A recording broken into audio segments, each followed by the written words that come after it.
శుభోదయం. మనం గడిచిన వీడియోలో అర్థాలంకారాల్లో భాగంగా 5 అలంకారాల గురించి నేర్చుకోవడం జరిగింది. ఈ వీడియోలో 6వ అలంకారంగా శ్లేషాలంకారం గురించి మనం వివరించుకోబోతున్నాం. శ్లేష అంటే నానార్థాలు. శ్లేషాలంకారం అంటే నానార్థాలతో కూడిన అలంకారాన్ని శ్లేష అలంకారం అంటాం. నానా అర్థాలు అంటే ఏంటి? మీకు పదజాలంలో మరి పర్యాయ పదాలు, నానార్థాలు, వ్యుత్పత్తి అర్థాలు అని మీకు పరిచయం చేయబడ్డాయి. నానా అంటే పేరులోనే ఉంది, అనేక అర్థాలను అవి ఇస్తూ ఉంటాయి కదా. సందర్భాన్ని బట్టి అర్థాలు మారిపోతూ ఉంటాయి. అది అర్థం చేసుకోవడం చాలా కష్టం. అంటే ద్వంద్వంగా మాట్లాడుతూ ఉంటారు కొంతమంది. మనం తిరిగి అడిగామనుకోండి, అలా ఎందుకు అన్నాను, నేను ఎలా కదా అన్నాను అని మార్చేస్తూ ఉంటారు. అది వాక్చాతుర్యం. వాటికి నానార్థాలు ఎక్కువగా ఉపయోగపడతాయి. మరి సినిమా గేయాలు రచించే వాళ్ళు కానీ, దైవభక్తితో పాటలు రచించే వాళ్ళు కానీ ఎక్కువగా ఈ నానార్థాలని ఎక్కువగా ఉపయోగిస్తూ ఉంటారు. మరి ఇప్పుడు నానార్థాలు అంటే లక్షణం ఏంటి? శ్లేషాలంకారం అంటే నానార్థాలతో ఉండే, నానార్థాలను కలిగి ఉండే అలంకారాన్ని శ్లేష అలంకారం అని అంటూ ఉంటారు. ఇది ఎక్కువగా విద్యార్థులు గుర్తుపట్టడం, అది శ్లేష అలంకారమే అని నిర్ధారించడం కొంచెం కష్టతరమే, కానీ బాగా ఆలోచిస్తే మీరు చేయగలుగుతారు.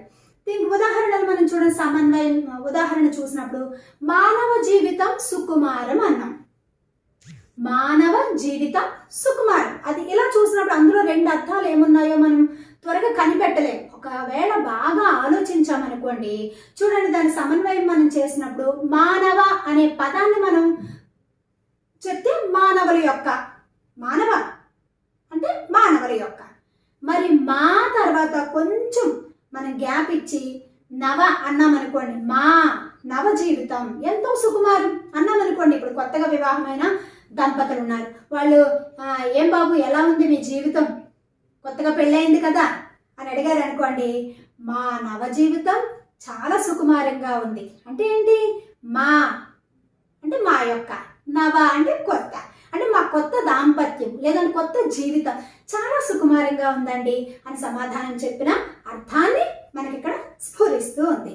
ఈ విధంగా మానవ అన్నప్పుడు మానవుని యొక్క అని, మా నవ కొంచెం విభేదించి మనం కొంచెం స్పేస్ ఇచ్చి మనం మా నవ అని మనం చెప్పినట్లయితే మా కొత్త జీవితం అని, ఇలా 2 అర్థాలు మనకి ఇక్కడ ప్రయోగింపబడ్డం మనం చూస్తూ ఉన్నాం. అంటే ఒకే పదం 2 అర్థాలు స్ఫురించేటట్టుగా కనుక ఉంటే వాటిని శ్లేషాలంకారం అంటాం.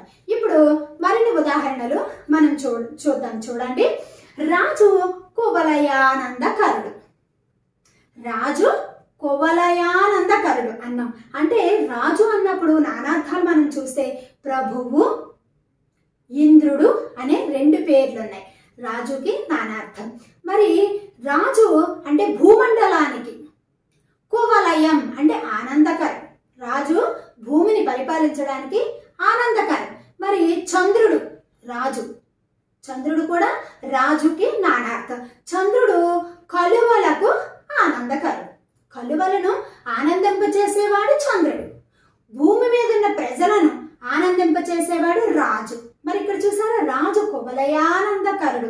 ఇక్కడ 2 విధాలుగా రాజు అనే పదాన్ని ఇక్కడ మనం ప్రయోగించడం చూస్తూ ఉన్నాం.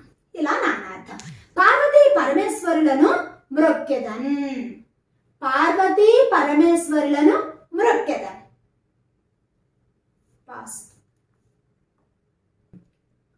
పార్వతీ పరమేశ్వరులకు మ్రొక్కేదాన్. ఇందులో మనం చూసుకుంటే పార్వతి అంటే గౌరి అనే అర్థాన్ని ఇస్తుంది, పరమేశ్వరుడు అంటే శంకరుడు అనేటటువంటి అర్థాన్ని ఇస్తుంది. మరి ఇక్కడ పార్వతీప అంటే శివుడు, రమేశ్వరుడు అంటే విష్ణు. ఇక్కడ చూసారా, అంటే పార్వతీ పరమేశ్వరులకు మొక్కెదను అంటే పార్వతి గౌరి శివులకు మొక్కెదను అనే అర్థం స్ఫురిస్తుంది. కానీ పార్వతీప అంటే శివుడు, రమేశ్వరుడు అంటే విష్ణు, అంటే శివుడు విష్ణువులకు మొక్కెదను అనేటటువంటి ఇంకొక అర్థం కూడా ఇక్కడ స్ఫురిస్తుంది. ఇంకొక ఉదాహరణ చూడండి. సాధనముల పనులు సమకూరు ధరలోన మనం పద్యాల్లో చూస్తూ ఉంటాం. సాధనము అంటే సాధన చేయడం, అదొక సాధన అంటే అదొక పరికరం, అదొక ఉపకరణం. సాధించడం అంటే ఏంటి? మనం అభ్యాసం చేసి సాధించడం. ఇలా మనం 2 విధాలుగా చూసుకున్నప్పుడు ఇక్కడ చూడండి, పరికరం వల్ల ఆ పనులు సమకూడాయి అని ఒకటి, ఇంకొకటి మనం సాధించడం వలన ఆ పనులు సమకూరాయి అనే అర్థాన్ని ఇస్తూ ఉంది. మరి ఇంకొక ఉదాహరణ చూడండి, వాడి కత్తి తీసుకురండి. వాడి కత్తి అన్నప్పుడు వాడి అంటే షార్ప్గా ఉన్న కత్తిని తీసుకుని రండి అన్న అర్థంలో వాడడం ఉంటుంది. రెండొకటి పదునైన కత్తి అని, ఇంకొకటి షార్ప్ అంటే పదునైన కత్తిని తీసుకుని రండి అని చెప్పడం ఒకటి. వాడి కత్తి తీసుకొని రండి అంటే అక్కడ ఎవడో ఉన్నాడు వాడిని చూపిస్తూ వాడి కత్తి తీసుకొని రండి అనే అర్థంలో వాడడం ఇంకొకటి. ఇలా నానా అర్థాలు. ఇంకా శివరాత్రికి వస్తానన్నాడు, అల్లుడో ఎవరో మాట్లాడినప్పుడు శివరాత్రికి వస్తానన్నాడు అంటే ఆ పండగ రోజు వస్తానన్నాడు.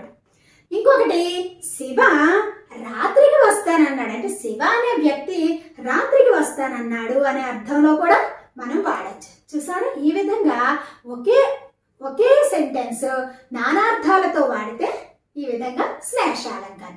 ఇంకా చూడండి, ఇది 10వ తరగతిలో ఈ ఎగ్జాంపుల్స్ చాలా ఇంపార్టెంట్. 10వ తరగతి విద్యార్థులకి శ్లేషాలంకారం ఎక్కువగా ఇస్తుంటారు. మిమ్ము మాధవుడు రక్షించుగాక. మిమ్ము మాధవుడు మాధవుడు అంటే విష్ణువు, ఉమాధవుడు అంటే శివుడు. చూసారా, మాధవుడు అంటే విష్ణువు, ఉమాధవుడు అన్నాం అనుకోండి శివుడు. అలా 2 విధాలుగా మనం వాడచ్చు. ఇలా అనేక రకాలైనటువంటి మరి వాక్యాలని మనం శ్లేషాలంకారాలుగా మనం గుర్తించవచ్చు. ఎక్కువగా మన నిజ జీవితంలో వాడుతూ ఉంటాం. ఇంకా ఇలాంటివి తమాషా పట్టించడానికి కూడా ఎక్కువగా అంటూ ఉంటారు. అంటే ద్వంద్వ అర్థాలు, రెండు అర్థాలుగా ప్రయోగించబడుతూ ఇలా అనేక అలంకారాలు. చూడండి, రమ లత పక్కన నించుందా అన్నాం అనుకోండి. లత అంటే ఆమె వాళ్ళ ఫ్రెండ్ పేరు అవ్వచ్చు, కానీ ఇంకొక అర్థంలో లత అంటే తీగను కూడా, ఆమె ఒక తీగ అంటే అది మనీ ప్లాంట్ అవ్వచ్చు, సన్నజాజి తీగ అవ్వచ్చు, ఆ పక్కన రమ నించుందా అన్న ఉద్దేశంలో కూడా వాడచ్చు.